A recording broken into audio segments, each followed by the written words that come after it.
Sejam todos bem-vindos em mais um programa Café de Negócios. E no programa de hoje eu estou com uma pessoa bastante especial, que é a Leila Fernandes. Seja muito bem-vinda, Leila. Muito obrigada, Érica. A Leila é uma profissional, empresária, que veio nos contar a sua história empreendedora, inclusive algumas curiosidades sobre o mercado da China. Leila, para que o povo, para que os nossos telespectadores possam te conhecer, conta um pouquinho quem é a Leila. A Leila é ribeirão-pretana, né? E eu vim para Campinas aos 17 anos, junto com a minha família. E nós somos 4 filhos e viemos para cá. Estudei, fiz magistério, joguei voleibol no Guarani. Então eu tenho uma trajetória bastante interessante. Sempre gostei de atuar em equipe. Equipes de alta performance, de baixa performance, mas as equipes sempre foram algo muito interessante na minha vida. Prestei concurso aos 18 anos no Instituto Agronômico, Ministério da Agricultura, Secretaria da Agricultura, em Campinas. Entrei, trabalhei na seção de fitoviropatologia. Viropatologia. Puxa vida, que bacana. O que é? O que faz essa... Eles estudam os vírus que atacam as plantas. Que sensacional, Leila. Muito bacana. E eu trabalhei lá até os meus 24, 25 anos, me casei, engravidei. E o meu marido, na ocasião, ele disse, para de trabalhar e vamos trabalhar junto comigo. O meu bebê era pequenininho e eu tinha um sonho, Érica, que era o de fazer o ensino superior. Que bacana. Nessa época você já estava com quantos anos, Leila? 26 anos, 25 para 26 anos. E tinha um filho só? Eu já estava grávida do segundo. Segundo filho. Do segundo filho, o Nicolas. E daí eu comecei a ajudar o meu marido na empresa que ainda existe hoje, né? Okay. E aquele sonho de fazer o ensino superior latente em mim. Quando eu fiz mais ou menos 38, 39 anos, eu consegui fazer faculdade. Que sensacional! E você fez faculdade de quê, Leila? Administração com habilitação e comércio exterior. Sensacional! Então, nessa ocasião, eu fui estudar comércio exterior porque a empresa, ela já estava entrando no mercado internacional. Isso era mais ou menos 2000, 2001. E eu terminei a faculdade em 2003. E, paralelamente, eu trabalhava na empresa e fazia faculdade. E era mãe? E era mãe, e tinha cachorro, e tinha empregada, e tinha uma casa... Tinha marido. E tinha marido. E tinha uma casa para gerenciar, né? Então, eu tive grandes pessoas que sempre me ajudaram, sempre me apoiaram nesse sonho que eu queria concretizar, né? Que era do ensino superior. Lembrando que eu já tinha feito magistério lá com 18 anos, né? Certo, que era o antigo magistério, né? Que Isso, o antigo magistério. E a partir daí, Érica, eu vi que estudar era o único caminho que me levaria a conquistar alguns sonhos. Que bacana. Terminei a faculdade em 2003, mais ou menos. Ganhei uma bolsa de estudos para estudar na Universidade do Porto, em Portugal, para fazer um curso de extensão em marketing de relacionamento. Fiquei lá em Portugal mais ou menos um mês fazendo o curso. Voltei para o Brasil e vi que eu queria continuar estudando, né? Que estudar era muito bom. Isso você estava com quantos anos, Leila? 41, 42 anos. Olha, então eu gostaria que você, inclusive, repetisse isso para o nosso telespectador, que muitas vezes, acredita, Leila, que é tarde, né? Nunca é tarde. Nunca é tarde. Nunca é tarde.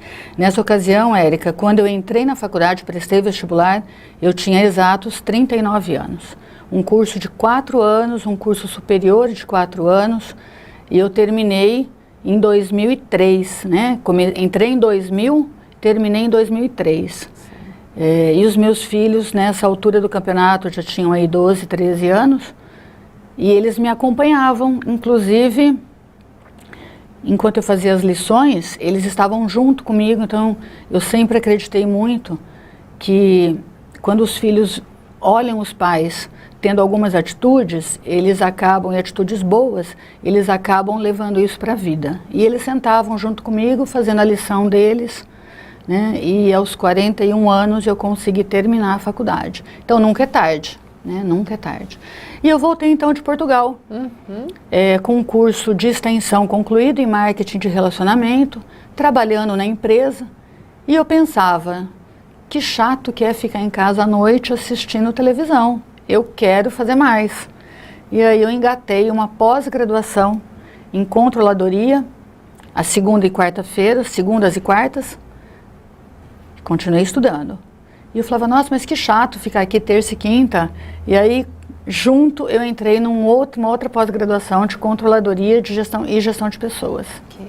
Então, eu estudava segunda e quarta, uma pós-graduação, terça e quinta, outra pós-graduação.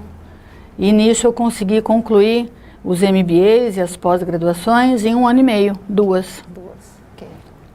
Na sequência, eu fui numa colação de grau infantil da escolinha do meu afilhado, e a diretora, a dona da faculdade, da escolinha, me viu e falou, você que é a madrinha do Pablo? Eu sou. Nessa parte eu me emociono muito, porque foi muito bacana. E ele disse que você estuda muito. Que legal. Você não quer vir dar aula para mim? Ah, que lindo isso. Isso era 2010, 2009. E eu falei, vou dar aula para você. Nunca dei aula na minha vida para o ensino superior. E ela disse, ele disse que você estuda muito. Então, Pablo, se você estiver me vendo, continua também você, tá? Essa parte é muito emocionante. É muito lindo, muito bonito isso. E aí eu fui para a faculdade, fui dar aula. Em 2010 comecei a dar aula. Uma noite só. Era um desafio, né? Sim. Uma aula de comércio internacional. É, para adultos, né? Imagina você entrar numa sala de 7º semestre, Sim. Né? E as pessoas estão esperando muito de você. Né? Então, e aí, depois de 1 ano, essa mesma dona da faculdade, Dona Maria José, ela me chamou e disse, preciso de você para me ajudar na coordenação do curso. Que bacana. E aí eram 1.200 alunos, 32 professores, e eu não parei mais, Érica. Que bacana. Na sequência, eu fiz mestrado. Isso junto com a empresa. A empresa sempre junto. A empresa sempre junto. Bacana. Nesse momento, em 2010, a empresa já tinha mais ou menos 49 funcionários. Nós já atuávamos no comércio internacional.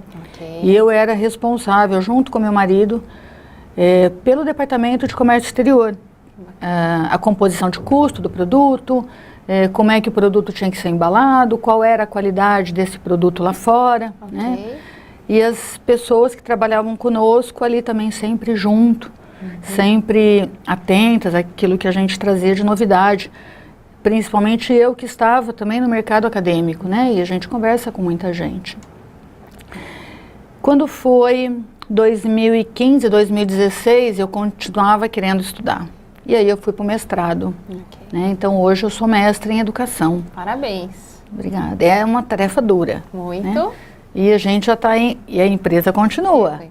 E os filhos cresceram e casaram, né? E tudo vai dando muito certo, né? Quando a gente tem aí esse propósito, né? Isso sempre dá muito certo. Leila, e os desafios no mestrado? Como foram? Uau, muitos, porque eu fiz mestrado numa área que não era a minha área de atuação, mas é uma área que é apaixonante, que é a educação. E eu então abracei esse desafio, fiquei 1 ano fora da sala de aula, que era para me dedicar. Eu trabalhava somente meio período na empresa e trabalhava de manhã, à tarde e à noite eu dedicava exclusivamente para estudar, porque eu coloquei como meta terminar o mestrado no menor prazo possível. E eu consegui, né? Eu concluí essa minha meta. E foi muito interessante, muito importante. Hoje eu tenho, posso falar a idade, Érica? Claro, por favor. Hoje eu tenho 54 anos, terminei o mestrado o ano passado, com 53, onde muitos acham que está na hora de parar. Não, não, só está na hora de, exatamente. Só está começando. Só está começando. Leila, me diga uma coisa, como é para você hoje, né, a gente já vai falar, inclusive, da sua empresa e dessa sua história, de toda a trajetória da sua empresa, mas aqui pegando o gancho, aproveitando essa questão do momento acadêmico, né? Hoje a gente, infelizmente, a gente está no momento em que a educação, né, não é tão valorizada quanto deveria. Então, você enquanto aluna e você enquanto professora, né? Hoje o professor, ele é um dos profissionais menos valorizados, né? A gente sabe disso, inúmeras notícias, né? Mas você conseguiria expressar isso para o nosso telespectador e mostrar para ele de onde você estava, para onde você chegou, levando em consideração que o que te proporcionou isso foi a educação? Sim, eu consigo, Érica. Só retomando, né, eu vim de Ribeirão Preto e eu sempre estudei em escola pública. Quando eu me mudei para Campinas, eu fui estudar, já era o 2º grau, né, o antigo 2º grau, hoje é ensino médio, né? Ensino médio, Eu fui para o Culto à Ciência, que também é uma escola pública. Né? Somente na época da faculdade, por conta dos desafios que a minha gestão profissional, ela me impunha, eu fui fazer uma faculdade particular. Né? Por conta do horário, inclusive. Okay. E eu só estou onde eu estou hoje, que não é um lugar muito diferente do que a grande maioria das pessoas está, essa consciência toda que eu tenho, essa consciência que eu levo para as pessoas que trabalham comigo, por conta da educação. Então hoje eu atuo lá na minha empresa, todos os dias das 8h30 até 2h da tarde eu trabalho. Depois das 2 até as 2h30 eu vou fazer uma ginástica funcional, porque afinal a gente precisa. Né? Quando é 3h30 da tarde eu chego na minha casa, dou uma descansada e vou para a faculdade às 6h30 da noite e volto só às 10h30. Né? E esse esforço todo os alunos veem, eles percebem. Hoje eu dou aula numa instituição privada e eles percebem o esforço do professor, mas eles fisicamente eles não têm muita condição de dar mais. E isso realmente é preocupante. Mas eu não posso descartar que essa virada na tua vida foi em virtude da educação. Não, a virada na minha vida foi em virtude da educação. Que abre a nossa mente, mostra que nós temos muita coisa para desbravar. Sim, né? sim. Leila, eu, assim como o nosso telespectador, deve estar extremamente curioso em saber o que é que a sua empresa faz, né? Até você cita aí o comércio exterior e eu abri a entrevista falando, né, dessa curiosidade em relação à China. Mas eu vou pedir para você segurar esse segredinho e você que está em casa, nos aguarde, eu te espero no próximo bloco para a gente poder entender aqui o que é que a empresa da Leila Fernandes faz. Não sai daí!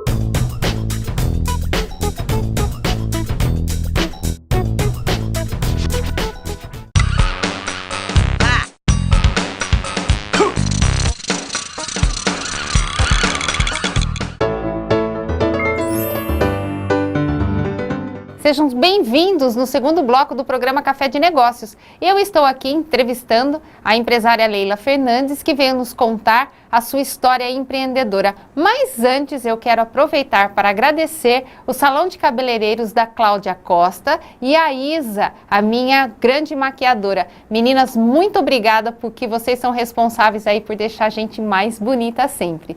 Mas a Leila, eu quero perguntar para você, Leila, você estava nos contando aqui sobre a sua trajetória, não só empresária, mas também a sua trajetória enquanto acadêmica, e conta para o nosso público o que é que a sua empresa faz, qual é o segredo? Então vamos lá, é uma trajetória que tem aí 33 anos de vida e nós começamos há 33 anos atrás personalizando produtos. Sempre você e seu esposo? E o meu falecido sogro, Ah, okay. sempre. E nós trabalhávamos na casa desse meu falecido sogro, né? Então nós tínhamos um cômodo que nós utilizávamos para fazer isso. Tá. O meu marido, na ocasião, trabalhava numa empresa, numa multinacional.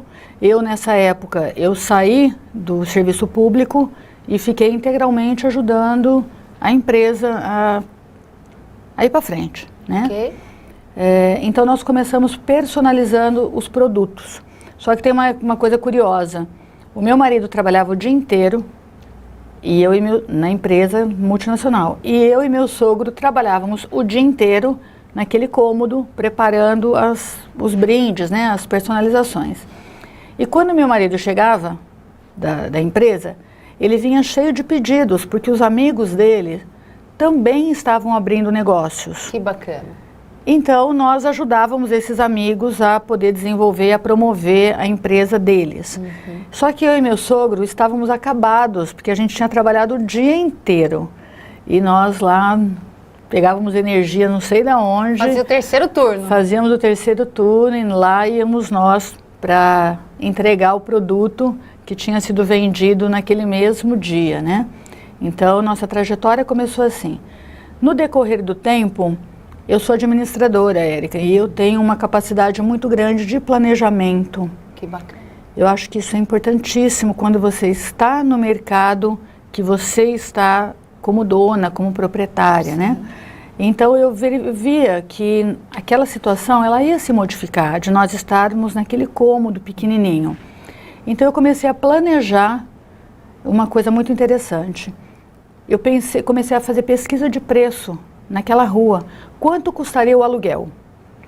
Então eu dividi aquele aluguel por 3, não me pergunte o porquê por 3, né? Vamos supor, o aluguel custava R$1.000. Então todos os meses eu guardava R$300. No final aí de 5, 6 anos, nós conseguimos comprar um imóvel com esse dinheiro, né, aplicando esse dinheiro. Então, tudo é muito difícil e é muito contado, né? Tudo é bem contadinho. E a empresa, então, ela foi se modificando, ela foi se posicionando no mercado e hoje nós fabricamos canetas esferográficas. E existem vários tipos de caneta. A nossa, ela é uma caneta que ela não tem tampa, nós chamamos de caneta retrátil. Certo. Né? Que é aquela do tic-tac. Isso, essa do tic-tac. E a característica da nossa caneta é que ela tem pouco componente. Isso faz com que o preço dela seja melhor, né? E além de nós fabricarmos a caneta, nós também personalizamos. Então, hoje a empresa, eu diria que 70% da empresa, ela está estruturada para fabricação de canetas, que nós chamamos carinhosamente de instrumentos para escrita. Ah, que bacana. Pois é, a empresa chama MJ Piron Instrumentos para Escrita. Bacana. Então, a gente ressignifica, né, as coisas. E hoje nós atuamos aí no mercado com outros produtos também. Então, nós fazemos sublimação em canecas de porcelana, nós fazemos sublimação em cordões de crachá, nós fazemos personalização em sacolas para academias. A gente abriu o leque, né? Nós estamos numa sede própria, lá em Campinas, um barracão de 600 metros. Esse barracão também foi construído da mesma maneira, quando nós adquirimos aquela casa, há 10 anos atrás, com as economias, adquirimos a casa e eu não parei. A terça parte você guardava? Eu guardava e aí nós conseguimos construir um barracão, né? Na verdade, 2. É uma história muito, muito interessante, né? Mas importante que está lá os barracões. São 2 agora, um a gente aluga e o outro a gente trabalha. Ok. Então é muito interessante. Mas os nossos clientes hoje, eu tenho clientes de vários tamanhos, tenho desde aquele cliente que quer somente canetas ou canecas ou qualquer outro tipo de produto para o aniversário do filho, ele quer 50 peças. Eu tenho aquela empresa que quer somente 2 crachás para atender aqueles funcionários.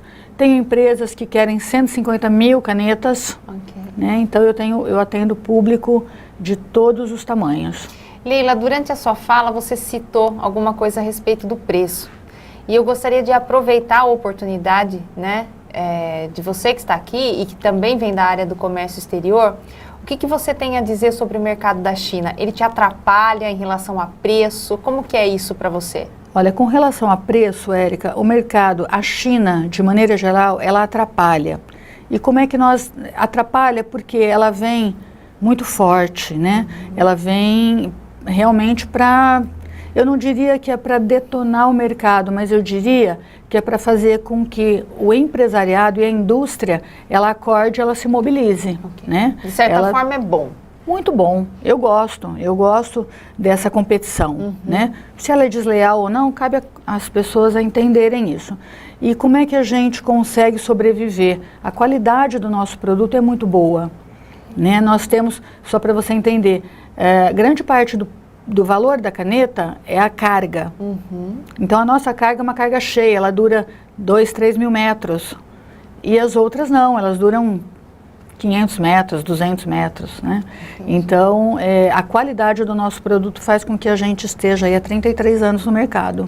Leila, a China hoje, ela entra com uma nova fatia, né? Melhorando inclusive o preço para poder justificar essa questão da qualidade. Porque hoje a gente consegue, ali na barganha da negociação, dizer isso, né? Sim. Quais são as estratégias que a sua empresa tem para sobreviver a esse mercado? Bom, em primeiro, Érica, a gente tem um público bastante fiel. Embora as empresas que compram grande volume, eles preferem preço, né? E os nossos consultores, eu tenho, hoje no total, nós temos 9 pessoas que trabalham com a gente na empresa, desde a produção até a consultoria de vendas. E os nossos 2 consultores, eles são bem treinados para isso. Então, eles têm argumentos de venda, nós entregamos a amostra, nós damos, inclusive, garantia do produto. Se o produto chegou no cliente e ele não gostou, ele devolve. Né? Então, bacana. Isso deixa o cliente muito tranquilo. E à vontade, né? À vontade. E a gente tem recebido bastante feedback positivo, né, com relação a isso. E a gente está aí bastante motivado, porque a sustentabilidade, ela está num momento bastante intenso no Brasil e as empresas entendem que comprar um produto sustentável, inclusive financeiramente, é importantíssimo. Leila, em algum momento vocês pensaram em desistir? Em todos os momentos. É difícil, né? Ser empresário no Brasil é matar um leão todos os dias. E às vezes aparece 3 leões no dia. Mas a gente tem esses 9 funcionários que dependem da gente. Esses 9 funcionários têm família e a gente pensa muito neles. Por quê? Com o meu projeto do doutorado, eu consigo me recolocar no mercado de trabalho. Os meus filhos que estão tocando a empresa também conseguem se recolocar porque eles também têm nível superior. O meu marido também consegue se recolocar com nível superior. E os nossos funcionários? Eles dependem, eles ainda estão estudando, eles ainda estão buscando um caminho, né? Então a gente não pode desistir. Ok. Qual foi o momento mais crítico para vocês enquanto empresários, Leila? O momento mais crítico. Acho que não teve, Érica. Não teve? Não. A gente conseguiu sobreviver aos momentos, conseguimos ter tranquilidade e nós conseguimos enxergar sempre uma luz no final do túnel. A gente sabe que as empresas familiares, elas têm um grande desafio, né? O principal deles é o relacionamento. Sim. Não misturar as circunstâncias da casa com a empresa e da empresa com a casa é muito difícil, né? Porque, afinal de contas, somos um só. Como vocês lidam com isso, Leila? Essa pergunta é bastante interessante e todas as vezes que as pessoas, os meus alunos, eles vão falar para mim, eu vou abrir uma empresa com a minha esposa ou com meu marido, né? Me dá um calafrio na espinha. E aí, então, a questão é a seguinte, primeiro, você tem que ter a consciência de que ali dentro da empresa o objetivo é um só. Na família, o objetivo também é um só. O grande segredo, quando você entra na empresa, deixa seus problemas no portão. Tá. Quando você entra na sua casa, você também põe a mão no portão e deixa os problemas ali, né? E não tem receita, né, Érica? Cada um sabe a maneira de fazer a coisa dar certo. Mas uma boa dica é essa, né? Se você fosse realmente dar uma dica talvez um conselho, com tantos anos aí de estrada enquanto empresária, o que você falaria para aquele nosso telespectador que gostaria de abrir essa empresa, que tem a intenção? Quais são realmente os conselhos mesmo, né? Uma mentoria, o que você diria para essas pessoas, Leila? Se você até quiser falar para aquela câmera. Então vamos lá, eu vou falar para você agora. Não desista, porque o sonho da gente é o sonho da gente. Esse sonho tem que estar embaixo do braço todos os dias. Você vai numa festa de casamento, o teu sonho está na sua cabeça e você vai dividir esse sonho com o seu tio, com a sua tia. Por quê? As pessoas vão falando, elas vão agregando. E você vai solidificando, vai deixando a coisa sólida. Você vai cada vez mais criando força para que esse sonho se torne realidade. Não desista. Tenha sempre na ponta do lápis todas as contas, isso é importantíssimo. Tenha na ponta do lápis tudo aquilo que você gasta e vá em frente. Leila, você começou a nossa entrevista dizendo que muitas pessoas boas passaram pela tua vida e que te ajudaram, né? A gente sempre deixa esse finalzinho do programa para que você novamente olhe para aquela câmera, agradeça quem você quer agradecer, agradeça as pessoas, né, que fizeram e que contribuíram com essa sua história tão linda, não só de empresária, mas também de uma carreira acadêmica. Então eu quero deixar para você, fala lá. Em primeiro lugar, aos meus filhos, que souberam, entenderam, participaram das minhas ausências para vocês. Segundo, para meus pais, né? Minha mãe já não está mais aqui, mas o meu pai foi um grande incentivador. Aos meus sogros também, meu sogro já não está mais aqui, mas a minha sogra nos aguentou aí, sei lá, 8, 9 anos na casa dela, né? Nós com as nossas caixas, com os nossos sonhos, né? Entulhando a casa dela e ela também nos aguentou. Quero agradecer. Quero agradecer aos amigos que participaram desse sonho, aos meus irmãos. Quero agradecer a você, Érica, que me trouxe aqui, possibilitando contar essa história e pedindo para as pessoas, não desistam dos seus sonhos. É isso. Leila, muito obrigada pela sua estada aqui conosco. Eu tenho certeza que as pessoas lá em casa se inspiraram na sua história. E se passou pela cabeça de alguém nesse momento que está assistindo essa entrevista, querer desistir, é dizer mesmo para essas pessoas, não é fácil. Se fosse fácil, todos fariam, sim, né? Mas é possível. Eu te vejo no próximo programa.